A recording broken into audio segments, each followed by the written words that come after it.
Bom dia a todos. Eu espero que o som fique bom, porque eu estou na minha varanda, porque alguém usou uma cera aqui em casa que tem cheiro de amônia, entendeu? E eu sou fresco com essas coisas e está ventando. Então, eu espero que o vento não atrapalhe o microfone.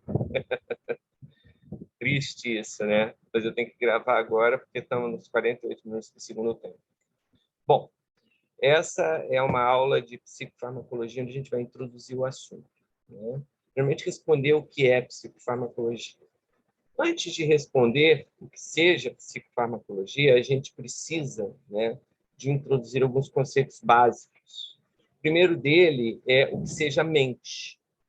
Mente, né, na verdade, do ponto de vista filosófico, é um fenômeno intangível pela ciência, porque é um fenômeno subjetivo e privado.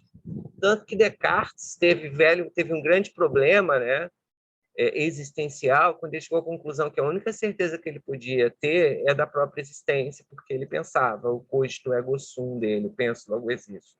Então, Descartes lançou uma dúvida original sobre toda a existência, principalmente de outras mentes. Vocês aí que estão me vendo, vocês não têm como descobrir, de fato, se vocês estão vivendo uma simulação computacional, um sonho, e todas as outras pessoas do universo não são simplesmente programas de computador que não têm uma mente, mas funcionam muito bem. Só dando um exemplo para neurar vocês. Então, mente é algo, né, intangível para a ciência. E por ser intangível para a ciência, isso gera vários problemas práticos, principalmente quando a gente trabalha, né, com a ambição de descobrir, né, como esta mente funciona, se é que ela existe, né? Então, pelo menos a minha mente eu sei que existe, é a única do universo que eu tenho certeza absoluta que existe, né? Então, por ser um problema intangível, a ciência, a única saída dela é tentar trabalhar, né, com correlatos biológicos da expressão do comportamento humano. A gente tem hoje toda uma neurociência que vem caminhando de forma muito, diria assim, não insuficiente, mas de volta muito tímida, né? Na definição, quando eu falo definição, ou seja, na apresentação definitiva dos correlatos biológicos, e eu já digo para vocês, extrapolam o cérebro, tá? Da expressão da única coisa que pode ser mais ou menos objetivável, que é a expressão do comportamento humano. Ou seja, você infere sobre uma mente a partir da observação do comportamento de uma pessoa, né? Você infere sobre a tristeza quando você observa na face dessa pessoa sinais disso, por exemplo, né? Então, a própria ciência, a neurociência, né, ela acaba sendo um problema irresolvível, indissolúvel, se ela decidir realmente estudar a mente, né? Bom, mas a partir daí a gente infere nos outros um sofrimento diretamente relacionado aos elementos, aos personagens, aos componentes e aos processos inerentes a esta mente. Uma vez que a mente é totalmente intangível pela ciência, né, qualquer prática ou técnica que queira realmente trabalhar com os problemas da mente, né, ela terá uma dificuldade muito grande de ser científica. Primeiro porque ela vai ter que... Eu já estou invadindo o próximo tópico. Ela vai ter que trabalhar com coisas que não podem ser medidas, só para começar. Mas existe essa prática, essa arte, que é a psiquiatria dentro da medicina, né? Existe a psicologia e outros campos, e outras disciplinas da saúde mental, mas a psiquiatria é, digamos assim, o capítulo da medicina para lidar com os problemas, as dores, os sofrimentos da mente. Mas quais são exatamente os problemas fundamentais da psiquiatria? Hipócrates começou a desenvolver uma medicina racional baseada em evidências, né, onde você busca causas materiais e tangíveis para os problemas, porque até então a sociedade ela basicamente acreditava que os problemas de saúde seriam, falando bem a grosso modo, questões metafísicas, né, questões relacionadas aos espíritos, talvez até estejam certos, mas enfim, isso não é para a gente conversar agora. Mas os problemas fundamentais da psiquiatria eles giram em torno, né, da própria incapacidade de existir uma ciência que possa dar respostas objetivas a respeito da mente das pessoas. E a gente tem basicamente três questões. Uma que eu não falei aqui até agora é que a mente, né, ela é, de fato, se considerando essa mente como um epifenômeno do cérebro ou do organismo, ela, por definição, é um processo complexo, ou seja, que transcende, né, a capacidade de você compreender, né, os mecanismos dela estudando as partes, como a ciência geralmente faz, ou seja, através de processos analíticos. Então, o primeiro problema que a psiquiatria tem é um problema realmente epistemológico, se ela pretender ser uma ciência. Ela não vai nunca conseguir chegar a uma conclusão a respeito, né, dos processos mentais a partir do estudo das partes do cérebro. Agora, um outro problema que é muito sério é um problema semiológico. A gente não tem como inferir realmente, como eu falei agora há pouco, pela mente ser uma fenomenologia totalmente privada, eu não tenho como inferir de forma objetiva sobre os estados mentais das outras pessoas. Então, o máximo que a psiquiatria vai fazer, mesmo que ela conseguisse ser uma ciência que compreendesse os correlatos biológicos dessa mente, reduzindo isso ao cérebro, né, ela vai ter que trabalhar com apenas a expressão do comportamento das pessoas, o que é uma coisa extremamente limitada, né? E existe também um problema sociocultural, né? Que é até onde o sofrimento e a dor assim, o sofrimento psíquico é uma expressão, né, de um próprio problema inerente a essa mente, ou se isso é reflexo, né, de um mundo disfuncional em algum aspecto, insensível à diversidade agindo sobre essa mente.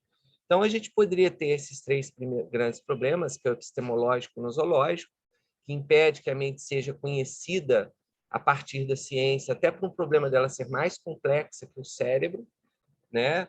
Eu não vou entrar nos conceitos de complexidade. Um segundo problema que é o semiológico, a nossa incapacidade de inferir sobre o que acontece de forma objetiva na mente de outra pessoa para poder criar uma medicina científica da mente, né? E o terceiro problema é o problema realmente sociocultural, né? O mal-estar da civilização. Até que ponto a minha mente sofre porque ela tem um problema, ou até que ponto a minha mente sofre por ser um processo atípico, diferente da norma, e não existe um aparato contextual ambiental capaz de sustentar esta diversidade, né?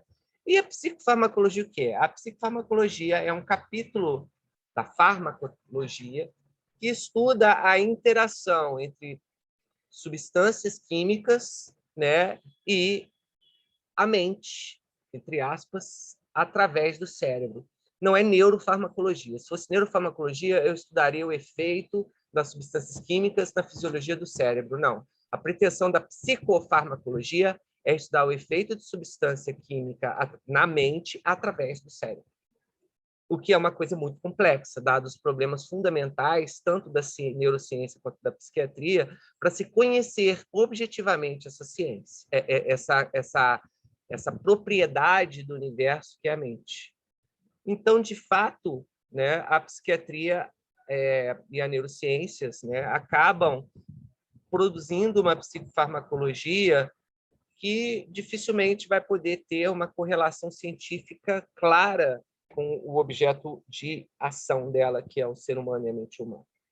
Então, logo, a gente pode definir a psicofarmacologia como, né, uma outra, assim, a psicofarmacoterapia como uma arte da arte médica, né, que no caso é a psiquiatria. Mas por que uma arte?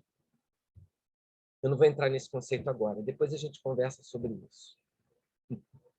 Bom, a história pré-histórica dos psicofármacos.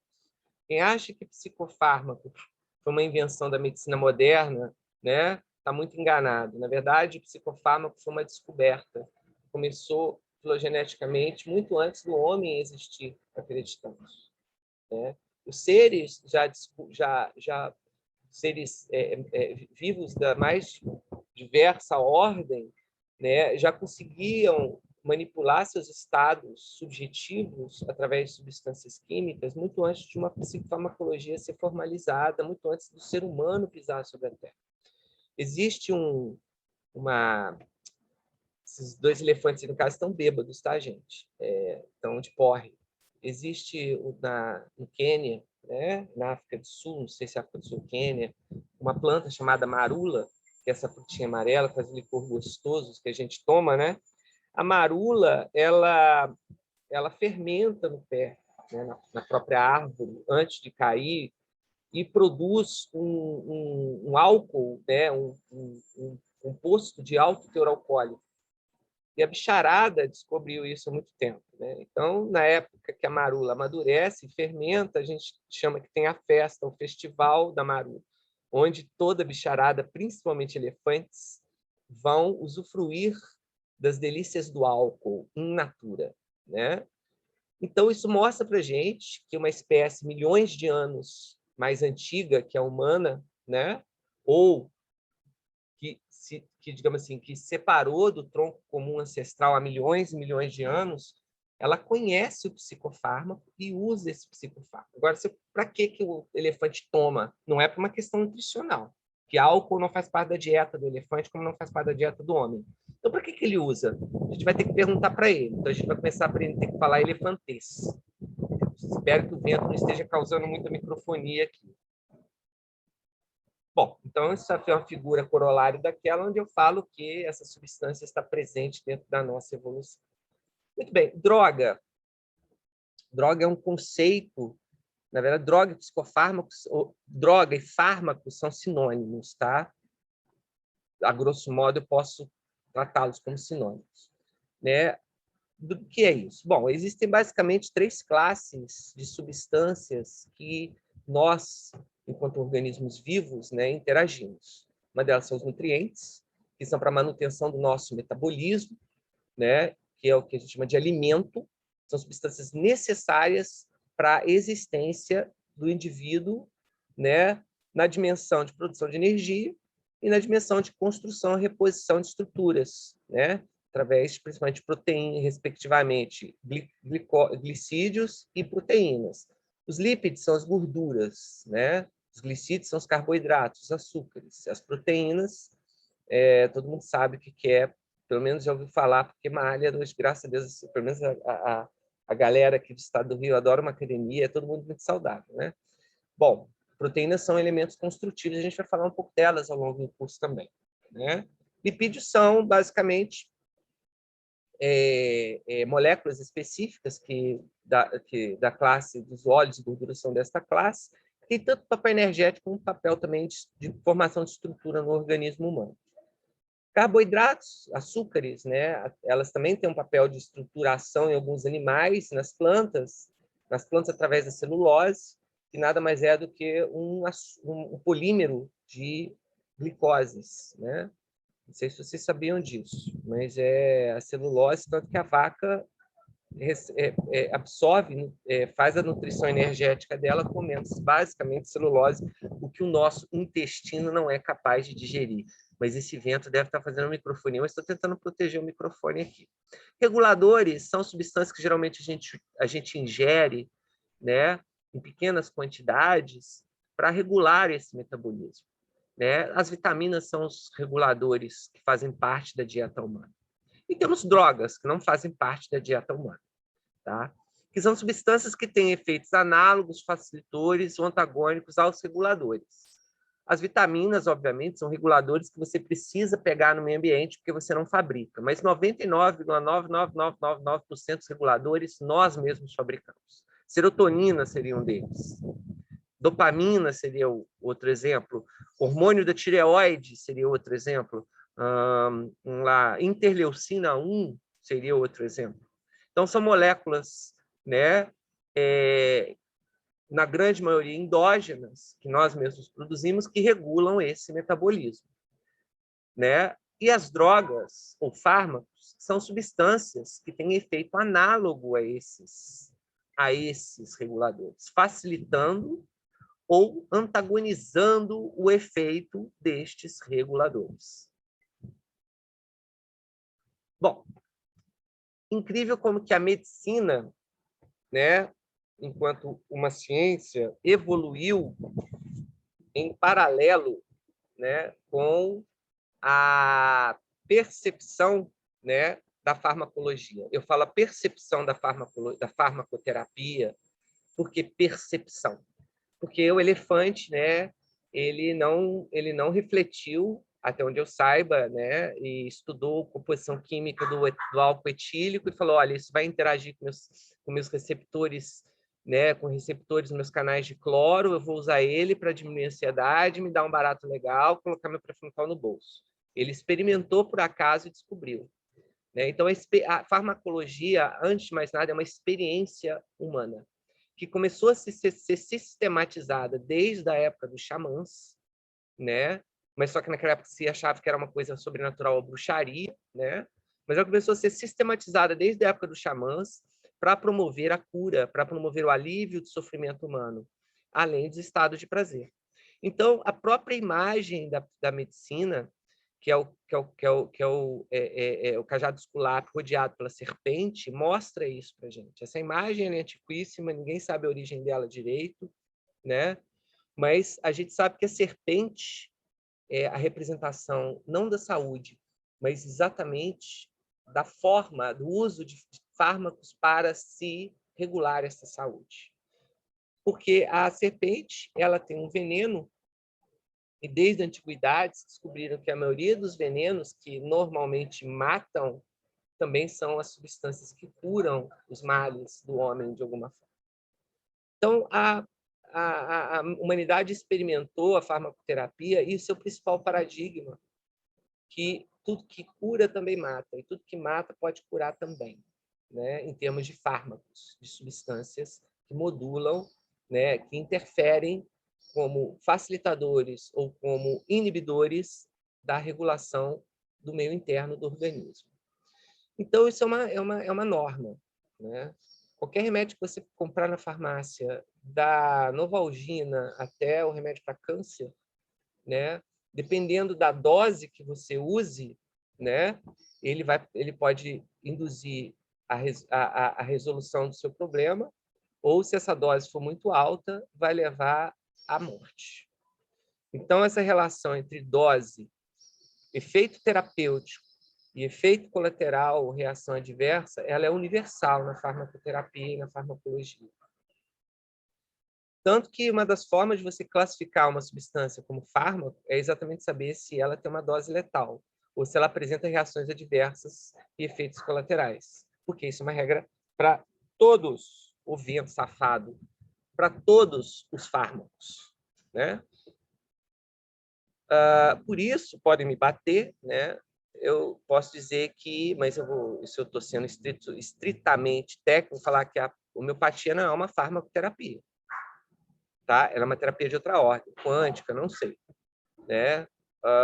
Mas não é uma farmacoterapia por um motivo bem simples. Não existe dose letal de nada que eu conheça, pelo menos, que a homeopatia trabalhe. Nem efeito colateral, né? Vocês podem me corrigir aí, tá? No chat, no fórum, tá aberto, né? Mas então a gente não pode classificar. Mas isso não significa vento, caminhão ou inferno. Isso não significa, em hipótese alguma, que eu esteja criticando, tá, a natureza terapêutica da homeopatia. Eu só falo que ela não é farmacológica. Tá? Ponto. Não precisa me brigar comigo, até porque eu mesmo já usei homeopatia muitas vezes. Bom, essas drogas elas também podem ser classificadas de uma forma pragmática. Né? A gente vai ver existem várias classificações, quanto ao mecanismo de ação, quanto ao efeito terapêutico, né? O efeito farmacológico dela no corpo. Né? Mas eu posso fazer aqui uma classificação ética das drogas. Quando eu falo ética, não estou falando de moral entre o bem e o mal, para distinguir entre bem e mal, certo e errado. Eu falo ética do grego ethos, relação. Né?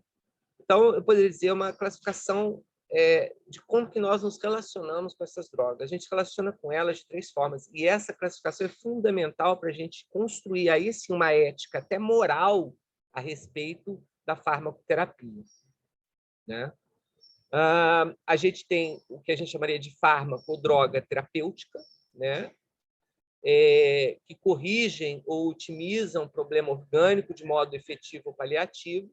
Vocês vão ver vários autores classificando ou reduzindo a palavra fármaco a exatamente a droga com efeito terapêutico. Eu aqui vou usar ela, usei até agora de uma maneira sinônima à droga, né? Mas o que é errado, porque a gente estuda a farmacologia da cocaína e até onde se sabe ela não trata nada, né?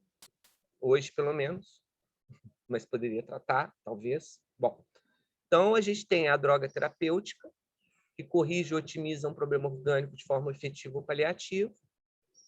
Um antibiótico cura uma dor de garganta, resolve, né? Um anti-inflamatório desinflama uma artrose na coluna de forma paliativa, porque aquilo não vai curar nada, não vai reverter o processo de artrose, né? Então, 90% das drogas terapêuticas são paliativas, tá? Principalmente os psicofármacos, que até onde se sabe, eles não resolvem problemas da sua mente. Eles simplesmente mudam o estado mental, diminuindo a sua fragilidade a essas questões, melhorando sua resiliência, enfim. As drogas funcionais, que é onde eu pessoalmente classifico os psicofármacos, e eu vou dizer por que depois, elas modulam funções normais conforme uma demanda objetiva ou subjetiva.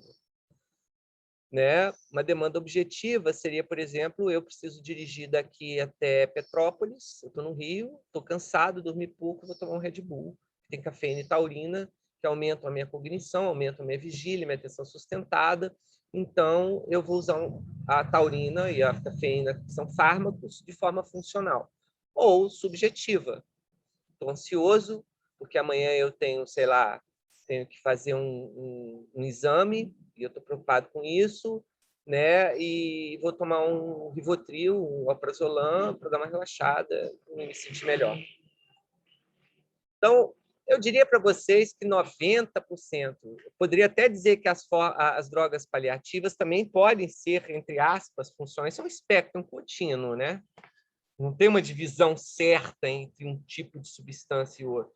De repente pode ser uma droga funcional. Você está com uma dor de cabeça ou com uma dor na coluna e toma uma Novalgina para parar de doer e você conseguir fazer o que você quer, ou simplesmente uma demanda subjetiva, porque você não gosta de sentir dor e pronto, né? Até mesmo porque a dor em si não é patológica. A gente vai estudar a dor no curso. Então a droga, ela pode ser uma droga funcional, ou seja, uma droga terapêutica paliativa, ela de fato talvez seja uma droga funcional. E assim eu classifico os psicofármacos. Porque o psicofármaco em si não há nenhuma evidência de que ele resolva o problema, né, da mente. O que ele pode fazer realmente, por exemplo, a sertralina, é aumentar a sua tolerância ao estresse, né, em um momento, seja um momento difícil da vida, depois de um TEPT, seja porque você tem um quadro de ansiedade, ou até porque você está deprimido, ela aumenta a sua resiliência ao estresse, e uma vez que você aumentou a sua resiliência ao estresse, você pode encontrar uma saída ou resolver o seu problema, e, né, de forma efetiva, mas não é a medicação que fez isso, tá? A medicação só modula os seus estados internos, os seus estados mentais. E a gente tem um monte de teorias, né, a partir da mecanização dessas substâncias, para explicar isso através da neurociência. Mas através da mente, a ciência, a psiquiatria, pelo menos enquanto uma ciência, não explica. E a droga recreativa, que é que a maioria de nós usa, né? Na verdade, eu acho que a droga recreativa, corrigindo, a minoria de nós usa. É porque 90% das drogas que a gente usa, entre aspas, no momento de recreação, elas também teriam um papel funcional. O álcool é um grande exemplo. A história de que o cara está saindo do trabalho às 18 horas, a gravata assim, com os... Galera, vamos ali para o boteco do Tchão, vamos lá, vamos tomar uma para desestressar. Isso não é recreação nem aqui, nem no caixa-prego. Isso aí ele está usando um ansiolítico. Ele está indo lá para desfazer a tensão muscular, a cefaleia, né, o pico de corticoide que aturar o chefe no trabalho produzido nele. Então, 90% das drogas, a maconha é outro exemplo, claro, 90% das pessoas que tomam maconha, com certeza, usam por uma questão funcional, porque tem problemas de ansiedade, ou tem questões difíceis de encarar que produzem um estresse, e a maconha, né, é talvez um dos, que bosta de vento, um dos melhores ansiolíticos que existem, né? E isso, na minha opinião, pode até ter efeito terapêutico, sim, dependendo do caso, da indicação, né? Se os efeitos colaterais se suplantarem aos efeitos, forem, né, valerem a pena em relação ao efeito terapêutico. Mas talvez existam algumas drogas realmente recreativas, né? Talvez os psicodélicos, que, né, geralmente não modulam estados mentais, eles somente produzem experiências sensoriais e subjetivas que não são naturais, né? Como, por exemplo, a psilocibina, essa galera aí, né? Talvez elas sejam realmente recreativas. Talvez alguns estimulantes, né? Você quer ir para balada, mas aí já vai ser funcional, né? Eu quero ir para balada e quero aproveitar os R$ 150 que eu gastei para pular na rave 3 dias seguidos. Aí você já está sendo uso funcional. Mas, enfim, é difícil separar. Mas acho que vocês entenderam o que eu quis dizer com isso. Bom, existe um mimimi muito grande quanto à farmacoterapia, né? Que a gente está medicalizando a vida, que a gente está patologizando a existência, e eu concordo com esse mimimi plenamente. Mas eu quero dizer que esse mimimi não é só na talvez não seja só na farmacoterapia, na psicofarmacoterapia, mas em toda a a relação humana com fármacos, né? E que inclusive são uma indústria muito poderosa. Hoje a indústria farmacológica, se não for a segunda, é com certeza a terceira indústria mais poderosa do planeta Terra. Os desenvolvedores e fabricantes de fármacos, seja para HIV, seja para coração, seja para depressão. Mas se a gente observar nessa imagem, que interessante, né? O ser humano, né, ele, durante toda a sua existência, ele está intimamente relacionado ao consumo de algum tipo de fármaco, né? Criança para infecção, e eu posso dizer para vocês, tem muito pediatra hipster, talvez, não sei, mas que vai falar, não dá amoxicilina para criança, não, vamos fazer outras coisas para deixar o corpo dela reagir sozinho à infecção. Ora, gente, eu posso dizer que talvez 80% das infecções, eu não sou infectologista, eu sou 80%, eu vou tirar esse 80%. Uma boa parte das infecções poderiam ser resolvidas sem antibióticos, por exemplo. Pneumonia, tem pneumonia que, de repente, só fisioterapia respiratória já resolveria. Mas quem é que vai, né, primeiro, correr o risco dessa infecção piorar e matar o sujeito? Então, ou seja, a gente vive uma cultura onde a amoxicilina chegou e, literalmente, aboliu a mortalidade infantil. A penicilina, a gente tem hoje 8 bilhões de seres humanos no planeta, graças a Alexander Fleming, que inventou a penicilina, tá? E, obviamente, seus sucessores, né? Bom, até a idade adulta, até a senilidade, né? Você está tomando de tudo. Aí, realmente, é isso que a gente tem que pensar, né? Se a gente está tratando morbidade ou a gente está manipulando a existência, e aqui eu estou extrapolando a psicocoisa, a gente está manipulando a existência através de substâncias químicas. Aí vocês falam, puxa, que absurdo. Talvez não seja um absurdo, porque o elefante está lá na árvore de marula enchendo a cara, né? Se a gente for naturalista, eu vou falar, faz parte da condição, não de ser humano, mas da condição de ser vivo, né? Usar drogas, né? Terapêutica, funcional e recreativamente. Faz parte da condição humana isso.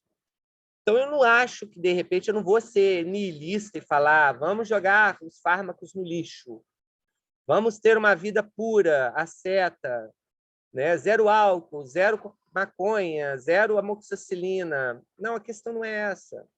A questão é ética. É como você usa, como você se relaciona com essas substâncias. e ter a consciência que você, a princípio, não está, no caso da psicofarmacologia principalmente, você não está tratando uma doença. Até para eu definir essa doença, do ponto de vista do paradigma médico, é impossível, porque a psiquiatria trabalha com um objeto intangível, que é a mente, né? Então, eu não posso falar que a psiquiatria é uma ciência. Tá? Podem me criticar, mas eu não posso. Eu sou virginiano e, nesse ponto, eu sou rigoroso. Não pode, não cabe. Tá? É usar parafuso de prego. Sabe quando não tem prego, você pega um parafuso e tenta bater com a marreta na parede para furar e a parede quebra toda. Tá? É a mesma coisa. Eu já tentei fazer isso. Né? Então, principalmente na psicofarmacoterapia ou na psicofarmacologia, a gente tem que ter uma relação muito crítica com o nosso lidar com os fármacos psicoativos, né? Para não nos alienarmos da nossa própria existência, manipular ela de uma forma irresponsável, prejudicando, sim, a nossa autonomia e nossa autodeterminação. Eu acho que a psicofarmacologia talvez seja o grande ponto de tensão de uma sociedade, né, em relação ao seu próprio bem-estar. Porque hoje eu estou com uma amiga da minha filha de 21 anos, a minha filha, eu acho, cara, que é difícil você encontrar uma pessoa que nunca teve num psiquiatra, pelo menos numa cidade grande, né?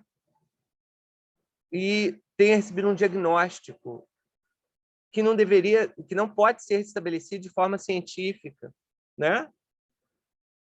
E usa o psicofármaco e trata esse psicofármaco como um remédio. Aí fala, não, eu tenho depressão e o meu remédio, meu psiquiatra cuida da minha depressão através desse remédio. Não, você tem um fenômeno humano que produz sofrimentos, uma síndrome depressiva, né? E a medicação somente vai anestesiar esse sofrimento e pode te cronificar nessa condição que te fez ficar depressivo. Chega, né? Não aguento mais, eu estou todo curvado aqui por causa desse vento, aqui tentando proteger o microfone.